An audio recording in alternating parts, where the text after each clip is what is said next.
tragic gulf often exists between the people and their leadership. Nowhere in the Nigerian case is this more painfully observed, illustrated, than in the case of Boko Haram in northern Nigeria. The government at the time was grossly remiss. Its complacency in face of Boko Haram menace remains a permanent blot on the nation's conscience and on governance by any yardstick. Startling revelations since we had a change of government have since affirmed that leadership failure at such a critical time went beyond complacency, beyond callousness, and could only be described as corruption writ large, cynicism.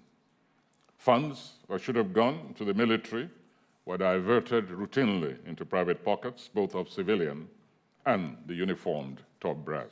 However, the beleaguered community was anything but supine or cowed, despite a brutal onslaught that surpassed anything they'd ever known or imagined was possible in settled society. People were taken completely by surprise. When they found that their cries for help simply fell on indifferent ears, they mobilized, formed vigilante groups, and wherever there was a token government, state response, mostly of ill-equipped soldiers, outnumbered soldiers, these civilians formed parallel units and went aggressively after their killers, often taking heavy casualties. It deserves to be more widely known, for instance, that among the handful of the abducted Chibok girls who escaped captivity, some actually took up arms and joined the vigilantes to hunt down their persecutors. It is not, however, such physical bravery against an unconscionable foe that I wish to highlight in this contribution, but a much understated factor in the enabling or dismantling of an environment of terror, and that is the psychological conditioning of a people in the face of enemies of humanity. This factor either facilitates submission to the enemy agenda or reinforces a people's will to resist. Let me quickly isolate that subtle manipulator. It's very simply language, the medium through which society views and expresses, disseminates the nature of the enemy. There is a world of difference, for instance, between bowing to the enemy as Lord of the earth and all that is within it, or else, on the other hand, deploying the language of detestation and combative resolve. The Nigerian victim communities in the north, especially the northeast, understood this. Boko Haram was not the name that the fundamentalist insurgents gave themselves. No, very much the contrary. The leaders of that movement had settled for a grandiloquent phrasing that has become the trademark of the religious nihilists wherever found. And so they promulgated their existence as the Jama'atu, Ali Suma Leader Awati wa Jihad, people committed to the propagation of the Prophet's teachings of jihad, etc., etc. But the people said, no, Boko Haram is what you are. Literally, it means the book is anathema. You detest books and all vectors of learning. The Prophet Muhammad, whom you claim to revere, recognized learning as crucial to the human condition. He had great respect for the people of the book, a distinction that he routinely applied to the Jewish people. You, on the contrary, they told Boko Haram, you've sworn to destroy learning and impede humanity's mission of enlightenment. And so, Boko Haram is what you shall be called. The name stuck. Boko Haram's leader, Mohammed Yusuf, went to his grave detesting the name.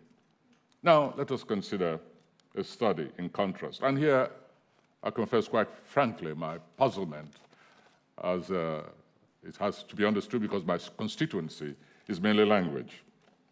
Now, here now are some excerpts, very short excerpts from one of the most influential papers in the world, I think, the New York Times. I quote, Hassan Abdullah al-Jabouri had little hope that he would ever make it out of Islamic State's jail alive. Mr. Jibouri was one of the 69 Arab prisoners of the Islamic State, freed, etc., etc. 4 of the former prisoners described life under the thumb of the Islamic State, long ago captured by the Islamic State, also known as ISIL or ISIS or ISIL. Islamic State of Iraq and Syria, Islamic State of Syria and the Levantine, etc., etc.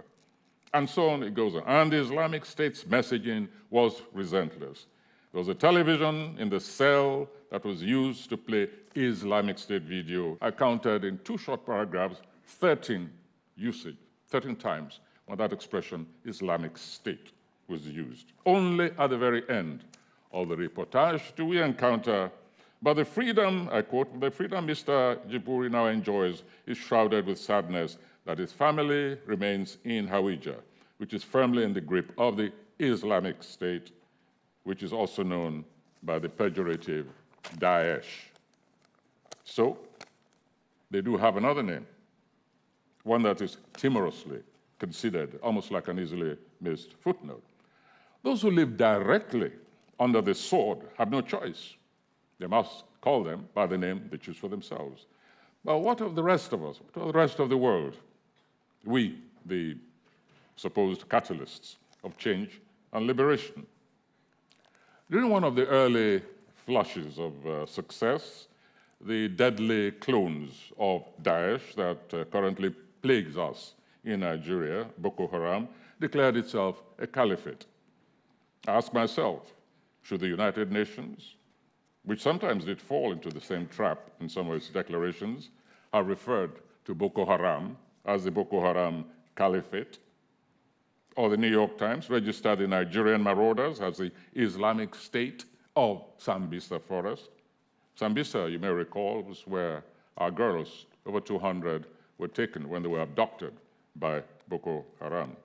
Does it mean now that a policy of public beheading, crucifixion, throat-slitting, strangulation, or death rape of a few recalcitrant Chibok schoolgirls now qualify to be designated acts of state legality by the sovereign state of Boko Haram, and most especially when what is claimed, is manifested through anti-human, reprehensible means? Language is part of the armory of human resistance. Rejection of the self-ascribed goals of an enemy is a critical part of the defense mechanism of the assaulted. Whenever an unconscionable claim is denied, rejected, openly derided, it erodes the very base of the aggressor's self-esteem. So what state? A sadistic, morbidity-obsessed irredentist group indulges itself in destabilizing states, the genuine state that is, and extinguishing peoples, the Yazidis most notoriously, yet we insist on respectfully referring to them as a state. Such proponents of spurious egalitarianism fail a crucial test of responsibility to truth and language. Yes, there's freedom of expression, but there's also freedom of choice of expression, and that does not cost much. Even more crucial, perhaps, is the qualifying word, Islamic. Till today, not one recognized Islamic nation has endorsed the activities, even the very existence, of this anti-Islamic murder incorporated. What we observe near universally is repudiation, statement after statement after statement, that there is nothing Islamic about this vulpine assemblage. Scholars, religious leaders, preachers everywhere. In some instances, such voices have been raised even at great personal risk to their lives. Speaking to such individuals and communities, King Abdullah of Jordan has openly pronounced that referring to this bunch in any application of words that denote a state or religion is a travesty. He said bluntly, we call them by the derogatory word Daesh. I therefore fail to understand personally why media, whose proprietors or workers are not under the menace of this group, refuse to follow suit. It goes beyond professional conceit, I think. I think it becomes an act of insidious collaboration with the agenda of unlimited violence. Corruption now. One can virtually place corruption on the scales, measure it, address it, and subject it to massive cauterization through drastic punitive measures. How does one deal, however, with the subtle indoctrination of youth especially, which does not lack for causes of discontent even in the best of organized and providing societies? They now see a glamorized alternative shimmering on the horizon, basking in the respectful obeisance of being acknowledged, the equals of other states. Yes, we do know the power of religious indoctrination, especially of the extreme kind. However, what other factors, this is a question we must ask ourselves, what other factors, however seemingly insignificant, for instance, made the son of a prominent judge in northern Nigeria pack bag and baggage, wives and children in tow, and relocate in the very heart of Daesh-held territory in Syria in the early stages of the war? There are exceptions, of course, France among them, so fortunately one can claim not to be a lone voice crying in the wilderness. Some media are, of course, beyond reconsideration. Also, whether Daesh or Boko Haram crumbles tomorrow or later is not the issue. We can only insert the caution that such careless co-option does not become a template for global emulation. Consider this.